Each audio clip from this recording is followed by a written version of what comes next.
আপোনালোকৰ ঘৰৰ ছোৱালী বুলি ভাবি এই ৰজাগাদুৱা যি ঐতিহাসিক নাম এই ঐতিহাসিক নামৰ লগত সংগতি ৰাখি ইমান বেছি ভোট দিয়ক মোক যাতে 95% ভোট মই পাওঁ আৰু বাকি দুটা ক্যান্ডিডেটে যাতে 2 আৰু 3 পায়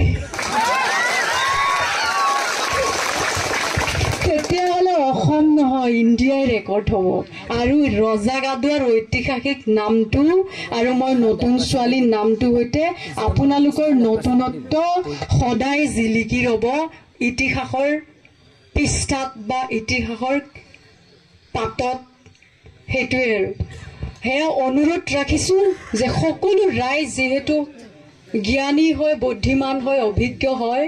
বিবেচনা কৰি মোক বিবেক বুদ্ধি দিব হেতুৱে আৰু সকলোকে মই অনুৰোধ কৰিছো